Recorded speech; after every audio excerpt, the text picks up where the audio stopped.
icon that always There we comes up go. in the corner, and there it is, telling us that we are live. And I'm always not only glad to be live, but glad to be alive. Yep, still Yes. this side up. So we're good. That's it. That's it. We're missing our compadre tonight. Yep, yep. Missing Miss Victoria, Queen Victoria is not with Yeah. us tonight, but we're going to do our best to go ahead. And we got a really interesting guest who's written two Yeah. really interesting books, and we're going to get to talk a little bit about both of them. I think. Yep. Yeah. Yes, Oh, we most that's definitely are. that sounds good. And there's no selecting this week. We usually go through who's going to go first. No, it's either you or me. So, That's yes, if it's not you, then it's me. difficult choice to make. I'll let you go first, and then I'll Oh, okay. Okay. and then Okay. you come back, and then I'll come back. I can do that. We can make that happen, make it happen. It was Y- a good week for me last week. I know that. So Oh, I'm yeah. excited about really, really being able to have something to share tonight. What And do you we mean, really? You've had something to really, share for the last few weeks. but it's been the same thing.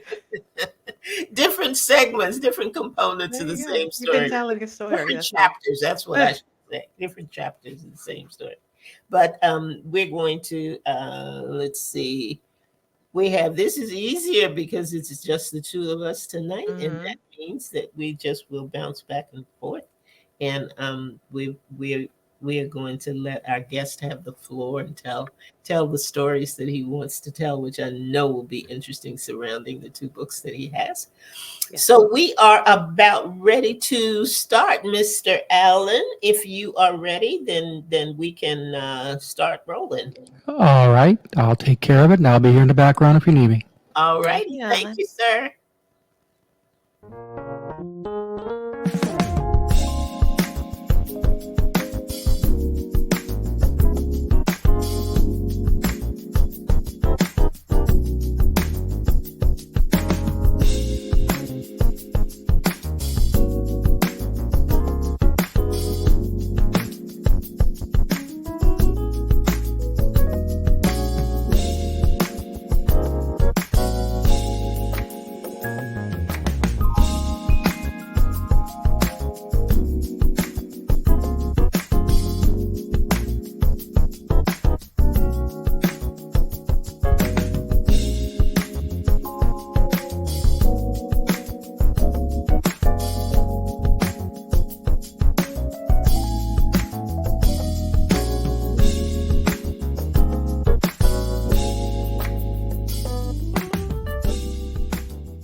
Well, good evening, everybody, and welcome to Authors Up, our favorite place to be at 7 p.m. on Sunday evening. And we hope that you're making it your favorite place as well.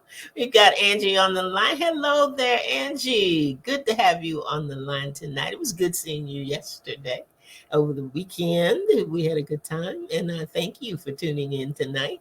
And Alan, if any of our countries pop in, be sure to let us know so that we can welcome them properly into the territory here of Authors Up. And we're going to get started like we usually do. And let's see, if I knew Victoria's week, I'd talk about it.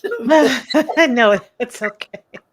We'll let her talk about it the next time we're back. I don't know what Victoria was up to this week, so I better not try to fill in. No. But let's hear about you, Ruth. What were you up to this past week? What was I up to? Okay, so I knew a few weeks ago I told you about my daughter enlisting in the army. Yes. So we've had the adjustment to make that, we just can't text her and call her whenever we want to. So, she called on Tuesday for 30 seconds to let us know she was there on base, basic training, and that was it. And we were like, okay, cool. Was So, that her choice, the 30 seconds, or is no, that all the time they give them? no, that's all the time they give them. That's Wow. pretty much, they said, okay, now call your parents or, whoever your guardian is, and just 30 seconds. You hang up the phone and then you hand your phone back. So that Wow. was an adjustment. So, but we heard from her boyfriend today. So he sent a photo of her uh, platoon, got her address and all of that. So I say all that to say now she's been in the army now for because she left like at the end of May. So it's real now. Seeing her in uniform, getting an address, all of that, it's real now. So my Wow. daughter's a specialist in the army. Wow. How's she feeling about it? Oh, I don't know. I haven't talked to her. How about in your In 30, 30 seconds. 30-second I'm here. chat? No, actually, let me rephrase that. So I did talk to her briefly on last Sunday, and I asked her, I'm like, well, is it like you see in the movie? She's like, it's a little more lenient than that. I'm like, well, how's everything going? She's like, these teenagers. She's like, I am surrounded by teenagers. My daughter's 22 years old. She's like, I'm surrounded by teenagers. They just don't listen. And like after a minute, she got quiet, and all you could hear was people talking in the background. And then all of a sudden, her and another young lady started yelling at them, telling them to just do what they were told to do. I'm like, that's funny. So she's doing fine. She's adjusting. Sounds like that's good. Good to know Yes. she's all right. Good to know Yeah. she's all right. So I know you want to tell us about your week. Well, let me tell you, this is I can finally stop talking about June 10th. I've been, I've been talking about June 10th since January, Yeah. but it was finally here. It finally happened, and it was absolutely amazing. I think it was amazing. I know that Yes, it I was. had a lot of fun, and I'm going to let Ruth say something about it in a minute, but it really, I think it was everything that God intended for it to be. I think that the people who were there were the people who were supposed to be there. Yeah. And it was funny because we had a great caterer, and everybody came in and they were just kind of tentative. And I said, look, there's all this great fruit and cheese and crackers and all of that. And they said, can we start eating now?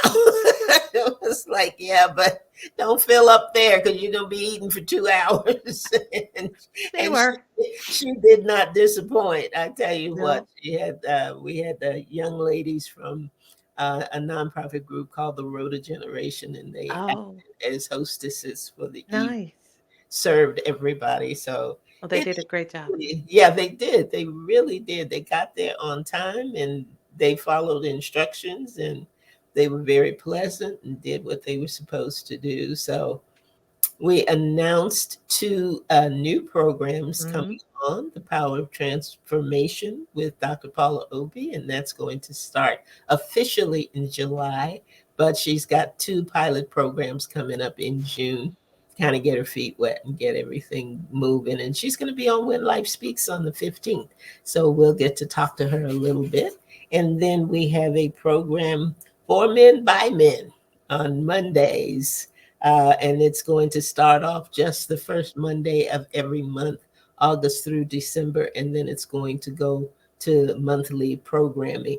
It's called Under Construction. So we're going to be building the men up and talking about men's issues and all that good stuff. So I'm excited Nice. about that, and that's I going am to too. be by Pastor Steve Sims. So we're excited for him and excited for Dr. Paula, and we're just going to see what's going to happen, how everything is going to pan out and play out. And I got up this morning, and I thought, okay, God, what now? What are we going to do now? And because I had been telling people I don't really have a plan after this event, and I'm thinking I'm going to kick back and all of that. And he said, time to grow, time to grow. So Hmm. I'm not sure what that means, but Authors Up will be included in that, and we'll just see where it takes us. Sounds good. But one last thing on that issue: thank you, everybody. Thank you for praying for us, for getting tickets, for coming to the event, and for those who were not able to come, just wishing us well. And I thank everybody for that. So we'll see what Hmm. happens, and we'll see what's next.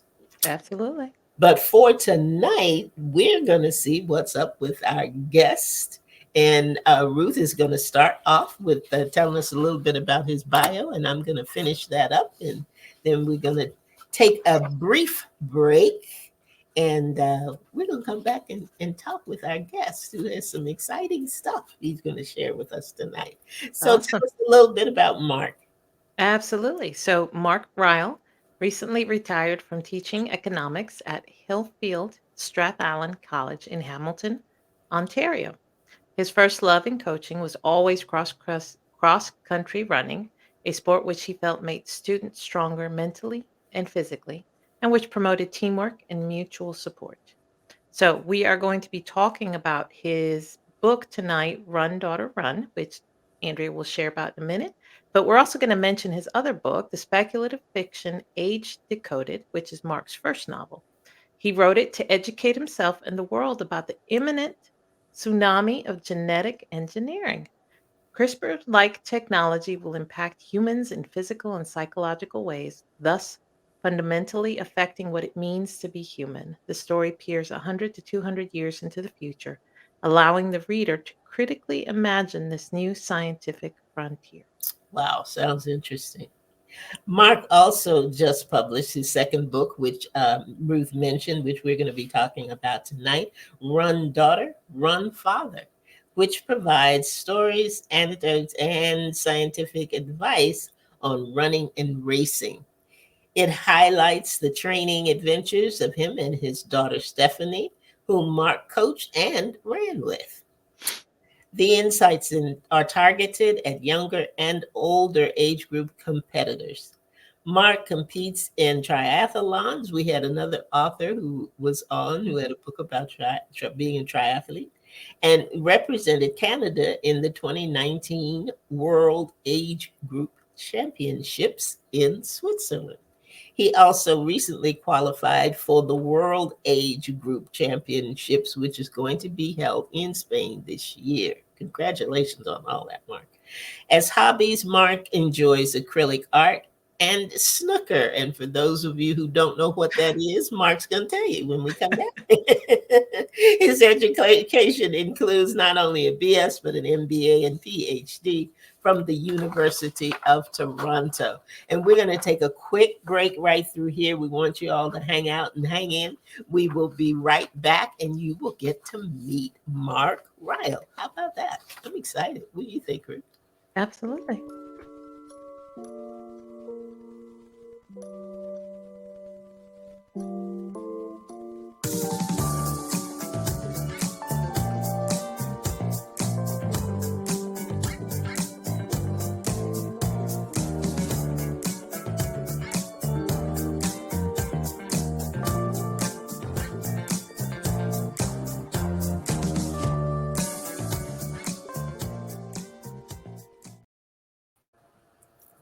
All right. Welcome, Mark. We're glad to have you.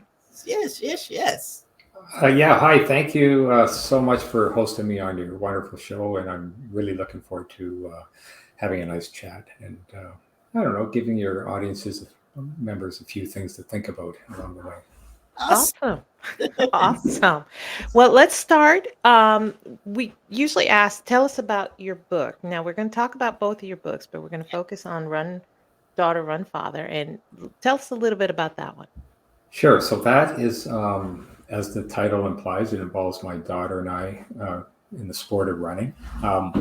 The chapter one talks about how one day my daughter, who was only 7 years old, said to my wife and I want to go run around the block. And my wife and I looked at each other like, kids play soccer. They run after soccer balls and whatever. She played hockey too. That was her sport too. But running around the block was a little bit strange, just pure running. So I said to my wife, I better find some sneakers and go with her because she can't let her run in the big city on her own. So I got off the couch, found a pair of sneakers, and ran for the first time in almost 20 years. I had run in high school, but I had gotten away from it completely and gotten very lazy. So here I was looking down at my daughter. She was looking up at me and smiling. We're running along. She was taking 3 times as many steps as I was. And we're running together. I remember like yesterday, it was a magical moment. Oh, And my daughter got me back into running, and I got to witness her first steps too in running. So the rest of the book it just carries through the next 18 years of us both running and racing and sometimes training together and inspiring each other. awesome. And I love the picture of the two of you in the book. I love that picture. Awesome. All right. So why was it important then for you to write this book? Well, there's a lot of information in there, and we learned a lot of things together. It was a rough journey. It wasn't all, just go out there, run and race. There were injuries to deal with. There was some overtraining issues. There are special issues that relate to females, the young female runners, that must be addressed. And I think the main issue, though, was parent and offspring, and not pushing them too hard, because and that's why I call it run daughter, run father. The daughter started running first, and then the father followed. I never forced her or even suggested that she start running. She always had this will to run, and actually my role was to sort of reel her in a bit and just slow her down, temper her enthusiasm a bit, because I was quite worried about her running too many races, running too much mileage, getting injured, and ruining her body and her mind for the future. So long-term athletic development was a key issue. And so these things are outlined in the book, and I felt like I wanted to share as much of that experience with other runners and coaches and families. Okay. I know you said that that she had this will to run, but did she always have the will to compete? Did she always want to be a competitive runner?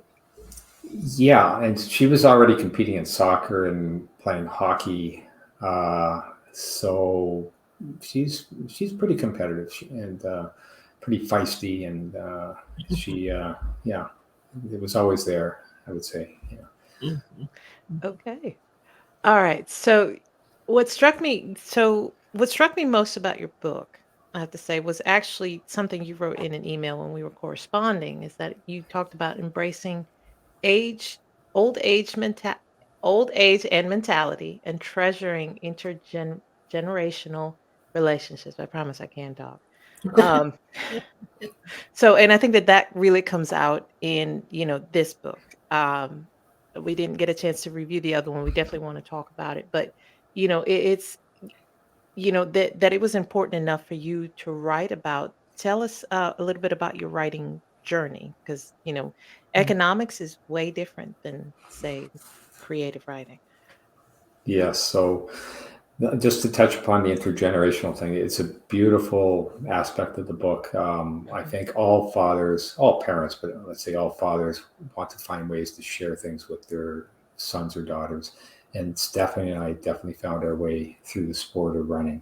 My wife is an artist, and she shares things with Stephanie, like her art and her music, and that's great too. But that was our way of finding a special bond with her daughter. So the writing process, well, if you had asked me, say even a few years ago, if I would ever be a writer, I would say no. I'm the last person. I didn't like English. I'm an economics student, right? So no. I don't even want to write a book. But I started with, somehow I got interested in aging and I did humanity and immortality. And so that underpinned both my books. I started with the sci-fi book, which we talked about, and then this book. So I don't know, that interest in, maybe because I'm getting old, I became more interested in mortality and getting most of your life, and I wanted to put a positive spin on it. So I looked at the science side of it, the science fiction book, and then this more personal side. Okay. Okay. Are you hearing Mark okay, Ruth? It might be on my end. No, it's a little muffled. Okay. Want to try and adjust something there, Mark, and let's. I'm going to move the microphone closer. Is that better? Okay, yeah. That is much better. Yes, Much better. Yes. much Thank better. you. Okay. Yes. Thank you. Okay.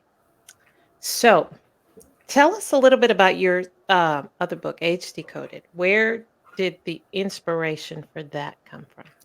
The inspiration came from my world triathlon experience in Switzerland about Mhm. 4 years ago. I was competing for Canada in the age group competition, and I'm in the 60 to 65-year-old age group. So those are my competitors. I don't have to worry about the young bucks and all that, some professionals and all that. But we're still pretty serious athletes. So we Sure. were having a beer after the competition, and the guys were talking about aging, and one of them said to me, I was 61 and he was 64, but we're in the same age group, and he said, you have such a big advantage over me. And I'm thinking, what? Like, we're both just old guys, right? And he says, that 3 years is significant. He said, you lose about 1% of your aerobic capacity every year at this age. So you have a 3% advantage over me, which in a 150-minute race, that's 4.5 minutes. And he Wow. said, so like, it actually is true. So Mhm. I started researching that and aging, anti-aging, and I came across some research on genetic engineering, and these people, very serious scientists, who are attempting to use genetic engineering, CRISPR type technology, to stop and perhaps even reverse human aging. They see aging as a disease that must be eradicated. Wow. So we can talk about the science if you want, but it is out there. Harvard University, Kyoto University, MIT, some very serious, good researchers who, some of them are actually predicting that within 20 to 30 years, they will stop and perhaps even be able to reverse human aging. So Wow. that was All right. that's the premise of the book. I then take it 50 to 100 years in the future and assume that happens. And let's see how, I mean, it's not all bowl of cherries if you stop aging, right? You can imagine, for example, what do you do to the human population, or how do people feel if they never really feel like their life is going to end? How motivated are they? Yeah. What happens to, if everybody's young, there's no old people anymore, especially if they reverse aging, the old people want to become younger. So you get rid of all the old people. Plus you don't have any young people because you can't really have too many births anymore, right? Otherwise the Earth population must be controlled. So you end up with a whole bunch of 25-year-olds who look good, but they're all stuck in one little wedge of a generation, right? So that's what happens in my book. And then so it's that intergenerational thing too. Yeah.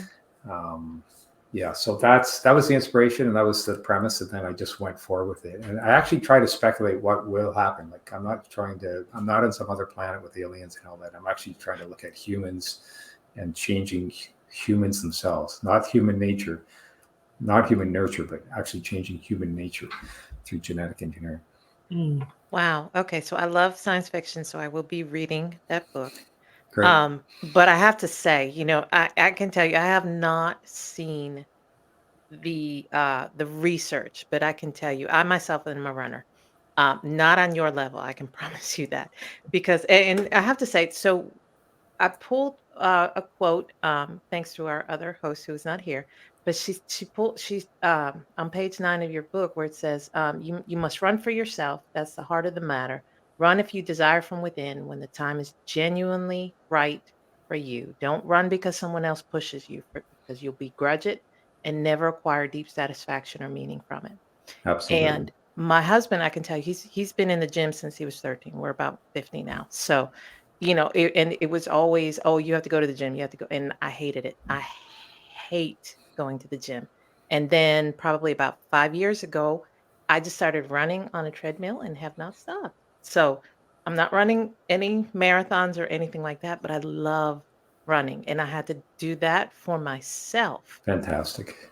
in order to enjoy it, to love it, just to get out there. So that being said, going back to the research part, I've been doing it on and off for like 5 years now. And I tell you, every time I take a break from it, I can tell, and I'm a little bit older each time. I'm like, I can tell I'm not at my peak from when I was running last time. And it takes Sure. just a little bit longer to get up to some kind of speed. And it's just age affects us all. It does, So yes. it Um, is an interesting concept. What is it that motivates somebody to run, to just want to run? Because I see people, rain, snow, cold weather, hot weather, it does not matter. They got to get that run in. They've got to get that run in. What is it about running that kind of drives you that way? Yeah, well, there are a lot of different ways of looking at this. For me, it's sort of a competitive thing. I do want to compete and get better, so I must train. And I don't. I must say, I don't necessarily enjoy every little run or every big run. And also, getting older, I find I need more time to recover from the tough runs, from the Yep. speed workouts. But for many other people, I would say maybe even the majority runners, it's more of a, I would say, combination of physiological, psychological things. So for example, it's a great way of meditating, running, of sort of getting on. Running is a beautiful mantra itself. Like the breathing is consistent, or the arm motion is consistent. The stride is, once you're settled into your pace, is very repetitive. So there's a natural, almost Buddhist-like mantra to their running action. And I think that really appeals to a lot of people, and it gives them peacefulness. It separates them from their anxieties, and just lets them their mind wander and relax. And so that whole psychological side is very powerful for running. And then, for other people, it's the health benefits. Say they want to lose weight, or I have a friend who had a heart attack and he's been trying to strengthen his circulatory system through running. So there are enormous health benefits from running too. So many people do it for that reason too. So I guess, Andrea, there's lots of reasons. They're all very compelling, all very positive, I would say. When I first moved here to North Carolina, I was kind of like Maurice. I was get to the gym, get to the gym, get to the gym. And I didn't have any family here, so getting to the gym was a great thing for me to do. And I love the treadmill, and I just, my time on it kept getting better and better. So when I would go out and walk in the area, because I was walking so fast, you switch over into a run and you Right. kind of go back and forth, back and forth. And I thought, okay, well, this is cool. But it never it never took me to that place of saying, yes, I'm gonna get up and run today. It did not get me there. But I'm always interested when I see people run, the different gait, the different movement, the different style that runners have, and I guess it's like you were talking about, it has to do with the breathing and the pacing, and all of that. So I I wish I had started at an age that made sense for me to start. But at this point, like I said before, if I can run to the car, it's a great day. But it sounds like you do some walking too, which is fantastic in Yeah, itself, yeah. right? So, yeah. I'll stick to the walk. We do want to welcome, though, cutting away for just a minute. Toronto has joined us this evening. Welcome to you. And Love Demonstration in Jamaica has joined us as well. And we welcome them to the broadcast tonight also. Thank you for joining us. And Ruth, I think you were getting ready to say something, but I'm again. Well, no. So you've gotten your feet wet with nonfiction. You've gotten your feet wet with science fiction. So what is next for you? Do you want to continue writing, or are you just going to continue running, or doing both? I'm actually working on a third book right now, and the topic is going to be neurobiology and artificial intelligence. So I'm Okay. reading I haven't written anything on that now because I feel like I need to read as much as I can about it. So, for example, I just read a book by a Duke University professor called, her name is Nita Farahani, and she Hmm. wrote a book called The Battle for Your Brain. It just came out actually, and it's Okay. a fantastic book about all of the neural mechanisms that will be reading or tracking your thoughts, your words, your visions. They're already starting that, and so I'm quite entranced by this topic, and I would like to write a science fiction based on that idea, the human brain and human thoughts being controlled and tracked. Oh, wow. Okay. So I This think is you found your niche then, right?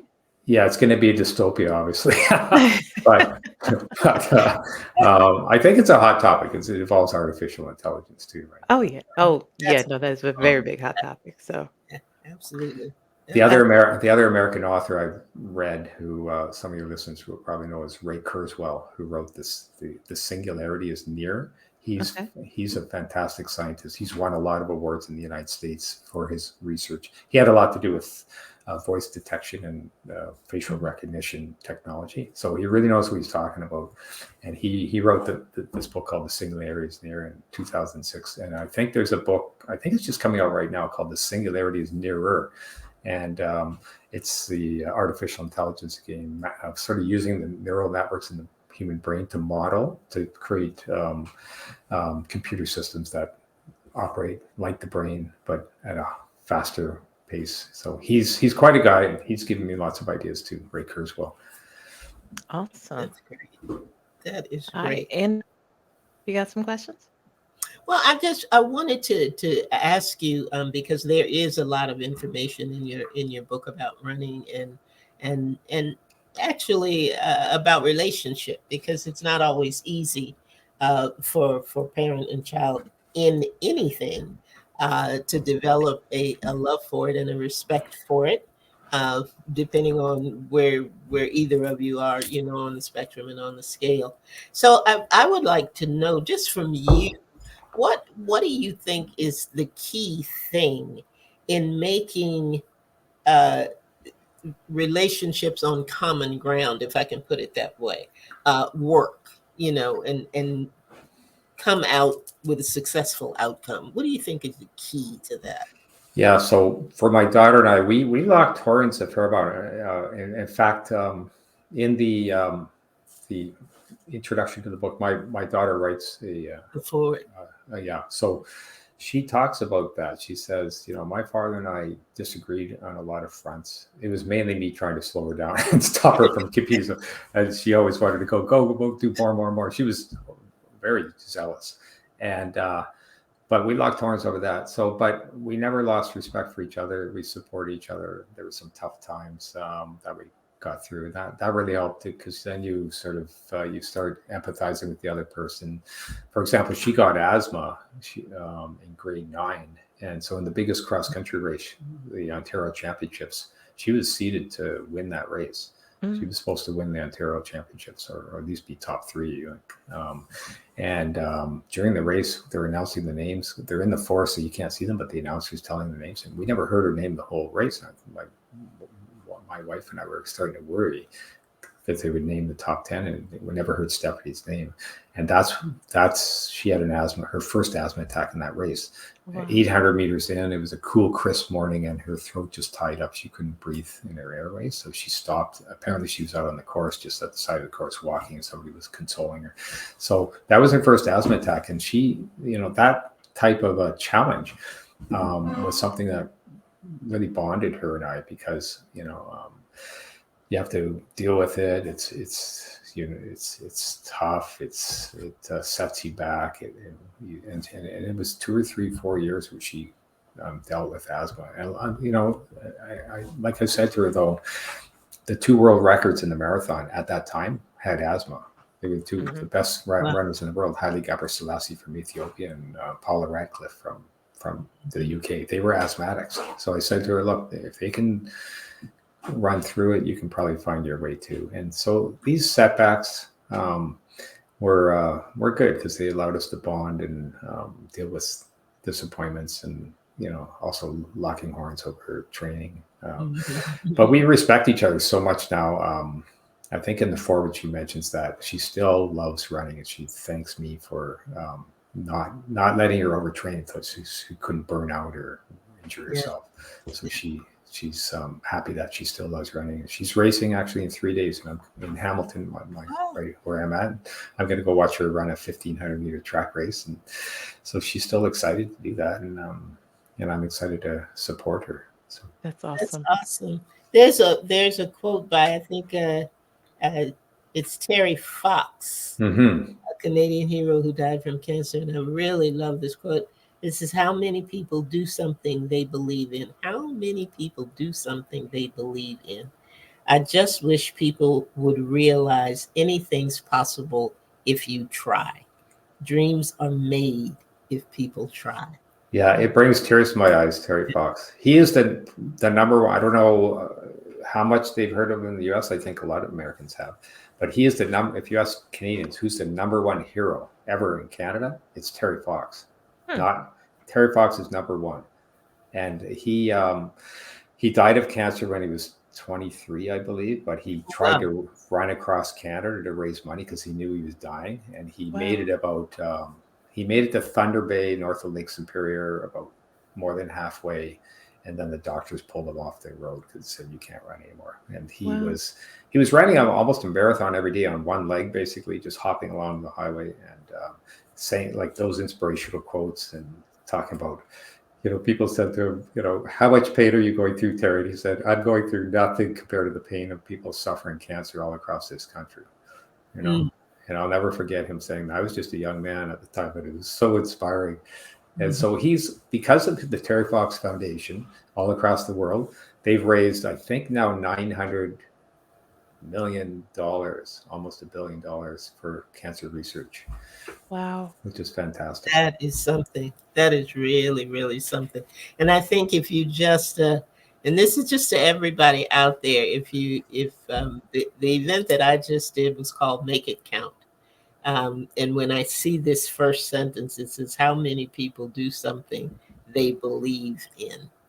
I think it just gives us all, or should give all of us, Mm-hmm. an opportunity to just pause and say, what are you doing to make it count? Yeah. What are you doing that is having an impactful outcome?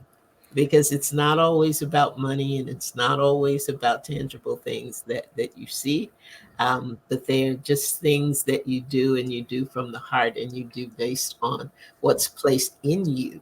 Yes. It gives you the gift and the talent and the capacity to be able to go forward and just make that difference on so many levels. And, Yeah.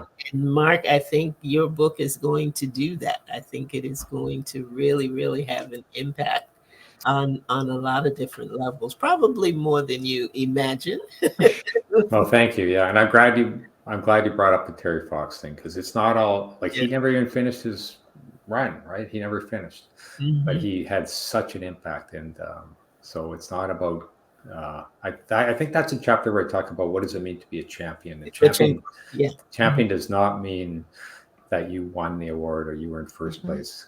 Champion really comes from the word campion, which means you're a fighter, you're a warrior, you're representing your team or your school, your country. You're not representing yourself. You're fighting for some cause. That's what Yes. a campion, the original word champion means. Hmm. Hmm. Do you have? We're just about. Well, we're running up on our time, but Terry, is there anything in particular, especially as you talk about being a champion and being that kind of individual, and the level of respect that you have to have for one another, not just in a sibling or with a father, parent, child relationship, but period. When you are doing things and I think discovering things about yourself, because I think whenever you're on that kind of journey, you find out you've got grit that you didn't really know that you had. Sometimes that you have more tenacity than you imagine to run the race, win, lose, or draw. So, are there any particular words that you want to give our listeners in terms of what it takes to be that champion? Yeah, that's the toughest question I've faced in this interview. I would just say everybody has a champion within themselves. There's a cause that you can find to fight Mm-hmm. for, and you need to be patient. It took me a long time to even find what my career was going to be like. I didn't know I was going to be a teacher until I was almost 30 years old. So some people need time to find their genuine self and to know what to fight for and put their energy into. And just be patient. It may take you more time than others, and it's never too late. Like for example, in writing, I think there's a lot of writers who came out with their first book when they're in their 50s or 60s. An example would be Annie Proulx, who wrote the shipping news. And I think she was 62, and also maybe Frank McCord, who did the Angela's Ashes. He was 65, the Irish writer. Yeah. So it's never too late, and be patient. You will find something. You can find something when the time is right to dive into. It doesn't have to be your main career either. It can be something on the side that you sort of build up. I retired from teaching 3 years ago. That's given me a lot of time now to do this writing and whatnot. So you can do things on the side and build up some interest. It could be art, music, whatever, painting. It doesn't have to be anything to do with sports, but there's lots of things out there. Just let your genuine self find itself and be patient, and you will be able to champion something earnestly. Yeah. Yeah. Good. I like that. Ruth, do you have any final questions or comments for Mark tonight? I don't. I want to thank you for writing your books. I thank you for giving me now something else to read. I enjoy reading, but mostly I want to say that I appreciate the perspective that you have, especially with the latter part, because I don't know why we come to the point where we think we have to have everything figured out by the time we're 25. I don't know where that. And I like you. I've written a few books, but I'm only now, and I'm close to 50, so I'm only now coming to the point where I can say, you know what?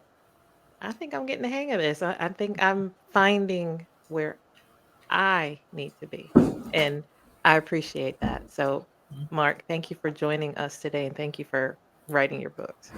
Thank you, both of you, for generously hosting me, and great job at the podcast show, and keep up the fantastic work there.